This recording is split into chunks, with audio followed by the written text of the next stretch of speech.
मईशत कहां पहुंच गई है। बिजली को, घी को, आटे को सस्ता करना था। इसहाक डार साहब जब हमारी हुकूमत चल रही थी तो उस वक्त उनको 165-170 रुपए का डॉलर बहुत महंगा लगता था। जिस दिन से वो वजीर खजाना बने और अब कह रहे हैं कि हकीकी वैल्यू रुपए की 200 रुपए है। तीसरी चीज उन्होंने कही कि जी मैं आया हूं, ये मेरे मसले हैं, IMF की भी आंखों में आंखें डाल के बात करूंगा। IMF के असल में परमानेंट गाहक ये थे। मईशत कहां पहुंच गई है, यानी इस मईशत को ठीक करना था।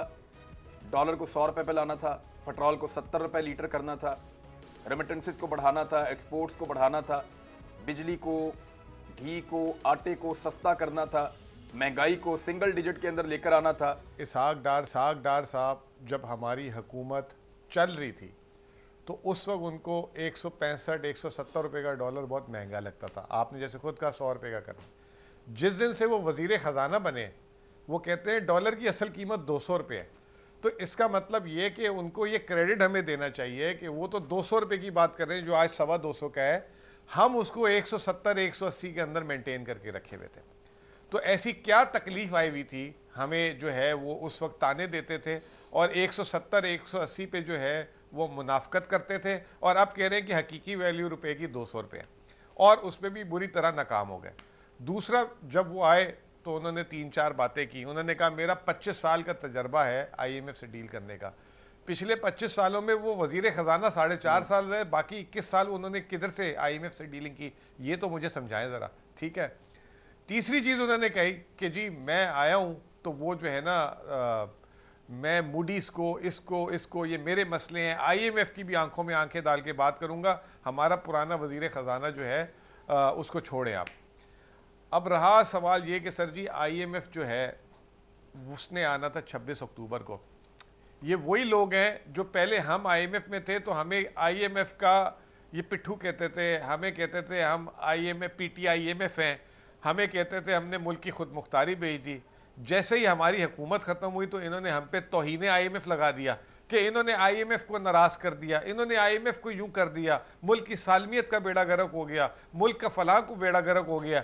IMF के असल में परमानेंट गाहक ये थे। आपको तो अंदाज़ा होगा 23वें प्रोग्राम में IMF के माशाल्लाह उसके जो है 3/4 प्रोग्राम ये दो पार्टियों ने लिए हुए।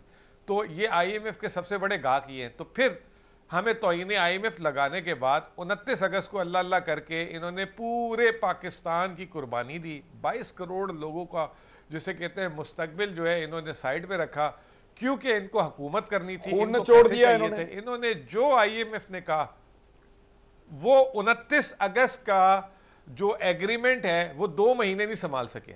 वो 26 अक्टूबर को IMF ने कहा कि भाई साहब जो आपने वादे किए थे पहले पूरे करें फिर हम आएंगे। 26 को नहीं आए, फिर 3 नवंबर की डेट दी, फिर 15 नवंबर की डेट दी।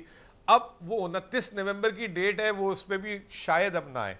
तो ये बनी सारी सूरत हाल। अब उस सारे पस मंज़र को देखते हुए इसहाक डार साहब सहाफ़ियों को ना जवाब देना हो, कल उन्होंने PTV से डायरेक्ट लिंक फेंक दिया। आप तो इस चीज़ को अच्छा समझते हैं। वो एक प्रेस कॉन्फ्रेंस की शक्ल बना के मीडिया को दे दिया बगैर सहाफ़ियों को बिठाए और बोला कि जी ये कुछ लोग जो है और सियासी फ़ायदा उठाने के लिए मुल्क में जो है गैर यकीनी वाली बातें कर रहे हैं, मायूसी की बातें कर रहे हैं, डिफ़ॉल्ट की बातें कर रहे हैं। इमरान भाई आप खुद गवाह होंगे, मिफ्ता इस्माइल के और इसहाक डार के और इनकी जो 75 रुकनी काबीना के कोई एक आदमी ने किसी एक इंटरव्यू को भी छोड़ा हो जिसमें यह नहीं बोला इन्होंने कि हमने इस मुल्क को दिवालिये से बचाया। अब इसहाक डार साहब कह रहे हैं कि हमने मुल्क को दिवालिये से बचाया। अब इसहाक डार साहब कह रहे हैं कि मुंह से दिवालिये का अल्फाज निकालना कुफर है, जब पाकिस्तानी, पहले तो ये पाकिस्तानी बोलते थे जब कोई ऐसी बात नहीं थी, आलमी जिसे कहते हैं मालियाती इदारे बोल रहे हैं। एक क्रेडिट रेटिंग एक नहीं है, 2 नहीं है, 3 है। फिच, मूडीज, S&P, तीनों के तीनों ने पाकिस्तान की रेटिंग डाउनग्रेड करके जंग कर दी। उसका मतलब यह है कि आपकी कर्जा लेने की, वापस करने की इस्तात खत्म हो चुकी हुई है। मैं आज बोल्ड टीवी वाले शोएब शेख को, उन्होंने उसकी जिंदगी को खतरा अब हो गया। पहले उसको था अरशद शरीफ को, आज शोएब शेख का मुझे पैगाम आया, उसको धमकियां दे रहे हैं कि उसको मारेंगे। इस सिर्फ के बोल्ड टीवी हमें उठा रहा है। बोल्ड ने हमेशा हक और सदाकत का साथ दिया, सच के साथ खड़ा रहा। हम हैं मिसाल अब्र, मगर इस हवा से हम डर कर सिमट ही जाएंगे, ऐसे भी हम नहीं। बड़ी मुश्किलात, बड़े बड़े चैलेंजेस, सिर्फ बोल खड़ा रहा, बोल डटा रहा। बोल को है जरूरत अवाम के दुआओं की।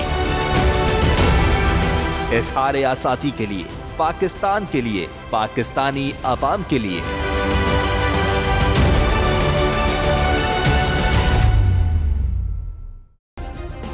सब्सक्राइब करें और बेल दबाएं ताकि कोई खबर रह न जाए।